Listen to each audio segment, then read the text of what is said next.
Have you ever noticed how governments always say they're working for your good? They talk about stability, growth, opportunity. But when you look at history a little more carefully, you can see that things are not really like that. Because for centuries, governments have been using certain tricks to take money from ordinary people and move power and wealth upward. And the funniest part is this: these tricks are not new at all. Only the packaging changes, the names change, but the goal always stays the same: to move wealth upward and keep the majority dependent on the system. Let's start with the easiest one: inflation. When a government spends more money than it earns, it actually has two options. Either it comes out and says, "Guys, we don't have enough money," and openly raises taxes, which is not very popular and also costs votes, or it quietly reduces the value of money. Without telling anyone, it lowers the purchasing power of the money in your pocket. Ancient Rome knew this very well.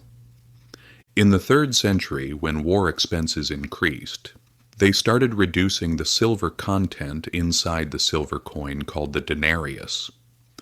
From the outside, the coin looked the same, but inside it was now mostly copper. The state acted like nothing has changed. But most people using that money felt the difference.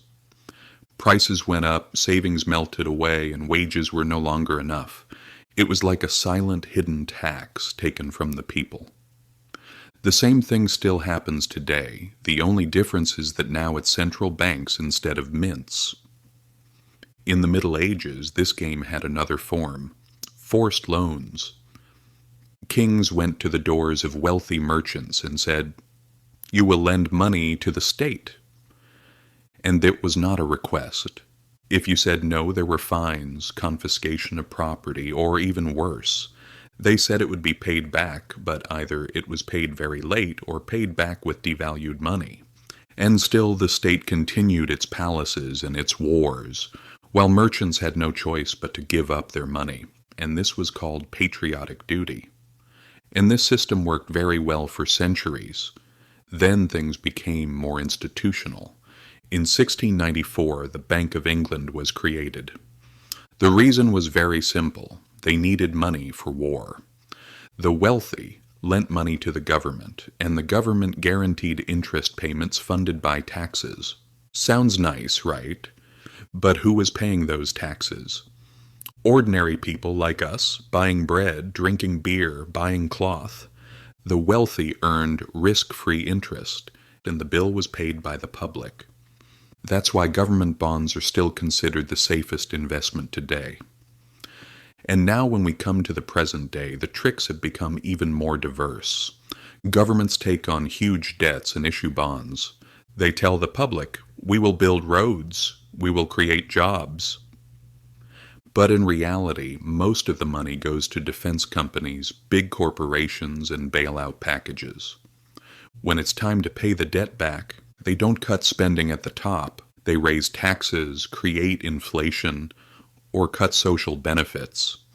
Honestly, the debt is presented as if it is taken for the people, but the cost is once again paid by the people. Let's remember the 2008 crisis. Banks took huge risks and collapsed the system. So who saved them? Taxpayers. And then what happened? The same banks became even bigger. The profits stayed with them, while the losses were spread across everyone. And we were told we had to do this to save the system. Pension systems are not very innocent either. People pay into the system for years thinking, "I will be safe in the future." But most of the time that money is not even sitting somewhere safely. It has already been spent. They hope future generations will pay the bill. Then when the system breaks down, reforms come. Retirement age goes up, pensions go down, or payments lose value through inflation. In short, it's always the same story. Everything is made to look nice with words. Inflation is called growth. Debt is called investment. Cuts are called reform. But what is happening in the background does not change. Money is taken from the bottom and moved to the top. And this has worked for centuries and continues to work. Because most people don't know economic history, and they don't really understand how the system works. By the time we realize what is happening, it is usually too late. In recent years, things have become even more complicated. Something called quantitative easing appeared, for example. Central banks printed trillions of dollars because of it. Markets were saved, asset prices went through the roof. But who owned those assets? The wealthy. For the average person, life did not become cheaper, it became more expensive. And of course, there are hidden taxes too. Instead of raising income taxes, prices are raised. Groceries get more expensive, fuel gets more expensive. Salaries look like they are going up, but what you keep in your pocket goes down. This is not a mistake. This is how the system works. Regulations also sometimes become a game. On the surface, people are being protected, but big companies still shape the rules in their favor. The public thinks it is being protected, while corporations keep making profits. Wars work the same way. Bonds are issued and it is called patriotic duty. But in reality, the interest on that debt is paid by public taxes for years. Wars end, but the debt does not. And the most dangerous part is this. Everything is made so complicated that no one can really follow it. Abbreviations, budgets, charts, technical terms. If you can't see it, you can't really fight it either. So, why is this so important?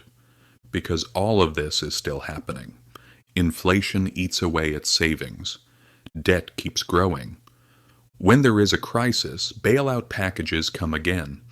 And once again, the cost is paid by ordinary people. When you look at history, the lesson is very clear. It was like this in Rome. It was like this in the age of kings. And it is like this today. And the sad part is this. Most people are not even aware of it. They think everything is normal. And that ignorance may be the strongest weapon of the system. So never forget this. Financial knowledge is power. Economic history protects you from being fooled. So what can you do? Don't believe headlines right away. Ask who benefits from this. When there is inflation, remember that it is not just bad luck. When rules start to change, look at who is winning. And if you can, invest in things that have real value. Not just in one piece of paper, but in your skills, production, land, and work. And most importantly, never forget this. Just because the system is said to work for you doesn't mean it actually does. The system protects itself first. History may not repeat itself exactly, but the lesson always stays the same. The same game that made Rome poor is being played today under a different name. The only difference is whether you notice it in time or not. If this gave you a new perspective, subscribe. Because history really has a lot to tell.